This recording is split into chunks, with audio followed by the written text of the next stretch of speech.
Hi, welcome to my YouTube channel टेकजीन। पिछली video में हमने एक्सपो सीएलआई का इंट्रोडक्शन देखा था। एक्सपो सीएलआई और रिएक्ट नेटिव सीएलआई इन दोनों में क्या डिफरेंस है, इस कोर्स में हम क्या क्या चीज़ें कवर करने वाले हैं, इन सारे इंपॉर्टेंट कॉन्सेप्ट्स को हमने पिछली वीडियो में डिस्कस किया था। अगर आप लोगों ने अभी तक पिछली वीडियो नहीं देखी है तो काइंडली पिछली वीडियो को जरूर देख लेना। इस प्लेलिस्ट को जरूर एक्सेस कर लो, ज़्यादा से ज़्यादा शेयर करो, क्योंकि यहाँ पर आपको एक्सपो रिएक्ट नेटिव स्टार्टिंग से लेकर एंड तक सिखाई जाएगी। ठीक है, अब हम देखेंगे एक्सपो सीएलआई का सेटअप, किस तरीके से आप एक्सपो सीएलआई का सेटअप कर सकते हो। और आप देखोगे कि यार ये सेटअप कितना इजी होता है कि कितनी आसानी से आप बिल्कुल एक्सपो का यूज करते हुए रिएक्ट नेटिव एप्लीकेशंस को क्रिएट कर सकते हो। ठीक है, तो सबसे पहले हम क्या करेंगे, हम आएंगे यहाँ पर और यहाँ पर आने के बाद मैं सर्च करूंगा एक्सपो सीएलआई और यहाँ पे आके हम लिख देंगे रिएक्ट नेटिव। ठीक है, आपने क्या करना है, ये लिखना है। यहाँ पे आके आप ये देख रहे हो एक्सपो डॉक्यूमेंटेशन, इस डॉक्यूमेंटेशन पर आपने चले जाना है।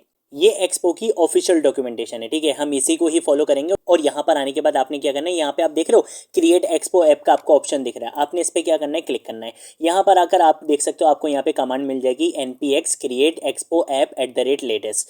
ये कमांड रन करने से पहले मेक श्योर कि आपके पास Node.js का करंट वर्जन इंस्टॉल होना चाहिए। ठीक है, तो यहाँ से आके आप क्या कर सकते हो, Node.js को इंस्टॉल कर सकते हो। Node.js का जो अभी वर्जन चल रहा है वो 22 चल रहा है, बट आप यहाँ पे 20 भी इंस्टॉल कर लोगे तो कोई मसले वाली बात नहीं है। ठीक है, रिकमेंडेड यहाँ पे 20 ही होता है, तो आप इसको यहाँ पे इंस्टॉल कर सकते हो। जैसे आप ये Node.js इंस्टॉल कर लोगे, इसको रन वगैरह कर लोगे, देन उसके बाद आपके पास npm और npx जो नोड का पैकेज मैनेजर होता है और नोड का पैकेज एग्जीक्यूटर होता है, दोनों चीजें आपके पास ऑटोमेटिकली इंस्टॉल हो जाती हैं जैसे ही आप Node.js का सेटअप कर लेते हो अपने सिस्टम में। ठीक है, तो मेक श्योर कि आपके पास Node.js इंस्टॉल होना चाहिए। कैसे पता चलेगा कि Node.js इंस्टॉल है, आपने सिंपल क्या लिखना है, यहाँ पे आके कमांड प्रॉम्प्ट को ओपन करना है या पावर शेल ओपन करना है। आप यहाँ पे आके लिखोगे node-v, ओहो मुझे यहाँ पे node-v लिखना है, तो node-v और जैसे ही करूंगा तो देखो नोड का मेरे पास 20 वर्जन इंस्टॉल है। सेम ऐसे ही npm-v करूंगा तो देखो आपको यहाँ पे npm का वर्जन भी मिल जाएगा। और अगर मैं यहाँ पे आपके npx-v करता हूँ तो मुझे यहाँ पे npx का वर्जन भी मिल जाएगा। npm और npx का वर्जन हमेशा सेम होता है। ठीक है,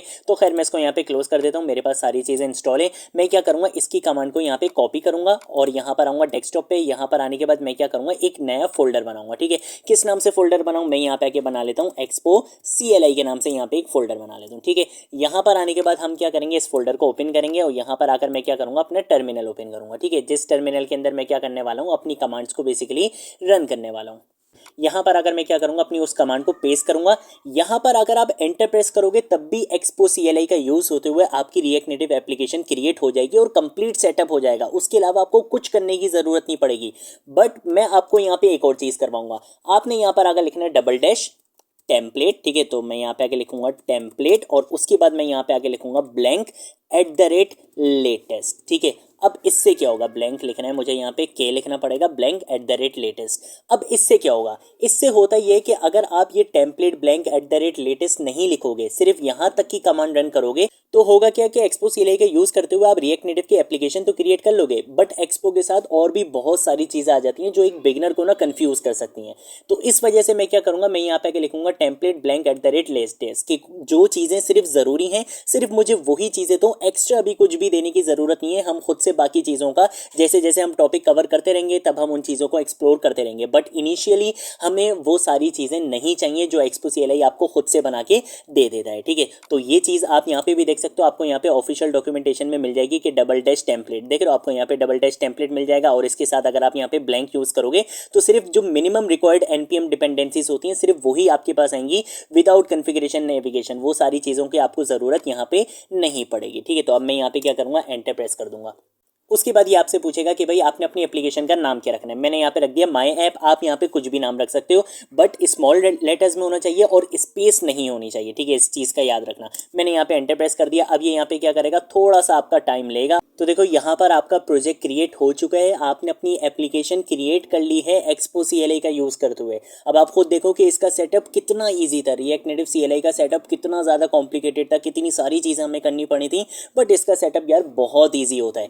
अब मैं क्या करूंगा, मैं यहाँ पर आकर लिखूंगा CD और यहाँ पे आके टैप प्रेस करूंगा, क्योंकि मेरी एप्लीकेशन का क्या नाम था, माई ऐप। आप यहाँ पे देख सकते हो मेरे फोल्डर के अंदर माई ऐप के नाम से मेरी एप्लीकेशन यहाँ पे बन के आ चुकी है। अब मैं क्या करूंगा, CD माई ऐप लिखूंगा ताकि मैं अपनी एप्लीकेशन के अंदर आ जाऊं। और यहाँ पर अगर मैं लिखूंगा कोड स्पेस डॉट, कोड का मतलब है कि VS कोड। आप यहाँ पे कोई भी कोड एडिटर यूज कर सकते हो, बट मेरा फेवरेट क्या है यार, VS कोड है। मैं यहाँ पे VS कोड का ही यूज करूंगा।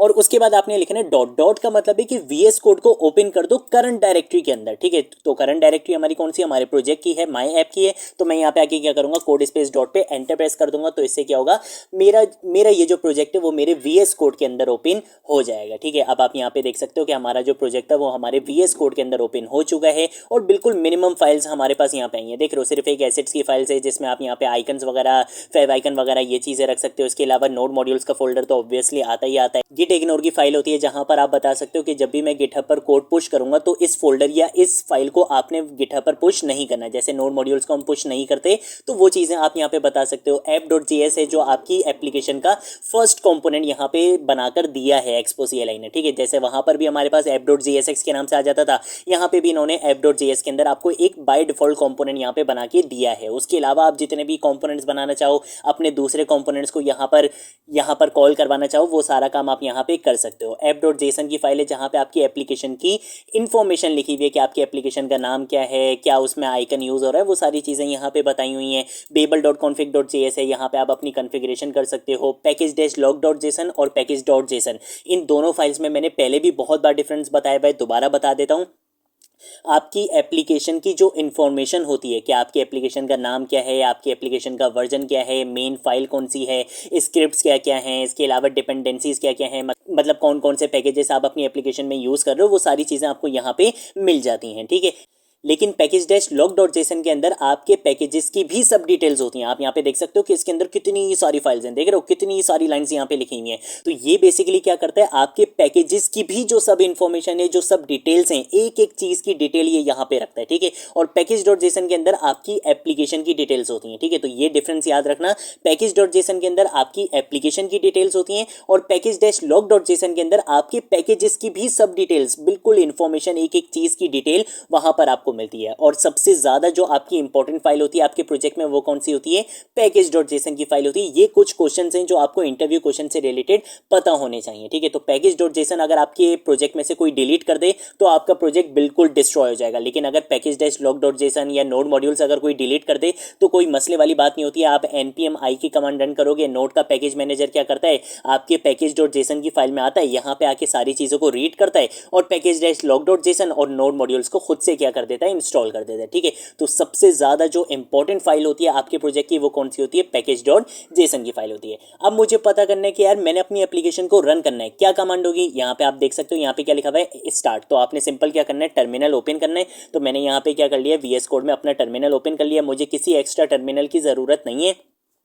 यहाँ पे आप देख सकते हो इन्होंने बताया हुआ है कि अगर आपने एंड्रॉइड में रन करना है तो आप ये कमांड रन कर लो, iOS में रन करना है तो आप ये कमांड रन कर लो, वेब पर अगर रन करना है तो आप ये कमांड रन कर लो। और अगर आपने सिर्फ स्टार्ट करनी है अपनी एप्लीकेशन को तो आपने सिंपल क्या करना है, मैं यहाँ पर आऊँगा, यहाँ पे आके मैं लिखूंगा npm स्टार्ट की कमांड, ठीक है। अब ये यहाँ पे पूछ रहा है कि भाई आपने अपनी एप्लीकेशन को किस में ओपन करना है, ठीक है। अगर आप A प्रेस कर दोगे तो ये एंड्रॉइड में ओपन हो जाएगी, W प्रेस कर दोगे तो ये वेब में ओपन हो जाएगी, ठीक है। इसके साथ साथ अगर आपने रिलोड करना है तो आप R प्रेस कर दो। और इसके साथ साथ अब ये यहाँ पे क्या बोल रहा है, अगर आपने अपनी फिजिकल डिवाइस में अपनी एप्लीकेशन को टेस्ट करना हो, जो कि हम हमेशा यही काम करते हैं, जब भी हम एक्सपो में काम करते हैं हम अपनी फिजिकल डिवाइसेस में क्या करते हैं, इसको टेस्ट करते हैं। तो उसके लिए हम सिंपल क्या करते हैं, आपने सिंपल क्या करना है, प्ले स्टोर या ऐप स्टोर पर जाकर एक्सपो गो के नाम से एक एप्लीकेशन होती है जो आपको प्ले स्टोर और ऐप स्टोर पर अवेलेबल होगी। आप वहां से जाकर क्या कर सकते हो, अपनी डिवाइस में इंस्टॉल कर सकते हो। डिवाइस में इंस्टॉल करने के बाद आपके पास एक ऑप्शन आता है स्कैन QR कोड का। तो आप क्या करोगे, वहां पे उस स्कैन QR कोड पे क्लिक करोगे और यहाँ पे आके इस QR कोड को क्या कर लोगे, स्कैन कर लोगे। जैसे ही आप इस QR कोड को स्कैन करोगे आप अपनी एप्लीकेशन को रियल टेस्ट कर सकते हो अपनी फिजिकल डिवाइस में, ठीक है। एक तरीका ये भी होता है, एक तरीका ये होता है कि अगर आप यहाँ पे ये URL टाइप करना चाहो तो वो URL भी टाइप कर सकते हो, ठीक है। तो ये 2-3 तरीके होते हैं आपके पास जिस तरीके से आप अपनी फिजिकल डिवाइसेस में अपनी इस रिएक्ट नेटिव एप्लीकेशन को रन कर सकते हो। तो ये थी हमारी आज की वीडियो। नेक्स्ट वीडियो में हम क्या करेंगे, कुछ बेसिक्स कवर करेंगे रिएक्ट नेटिव से रिलेटेड, देन उसके बाद हम एक्सपो CLI के बहुत अमेजिंग फीचर्स को डिस्कस करने वाले हैं, ठीक है। तो अगर आप लोगों ने अभी तक इस प्लेलिस्ट को एक्सेस नहीं करा है तो भाई जल्दी से इस प्लेलिस्ट को एक्सेस कर लो, ज्यादा से ज्यादा शेयर करो, क्योंकि यहाँ पर आपको react native with expo CLI starting से लेकर एंड तक सिखाई जाएगी, ठीक है। तो इस प्लेलिस्ट को जरूर एक्सेस कर लो, ज्यादा से ज्यादा शेयर करो। आज की वीडियो के लिए इतना ही, अब हम मिलेंगे नेक्स्ट वीडियो में नेक्स्ट टॉपिक के साथ, तब तक के लिए बाय बाय।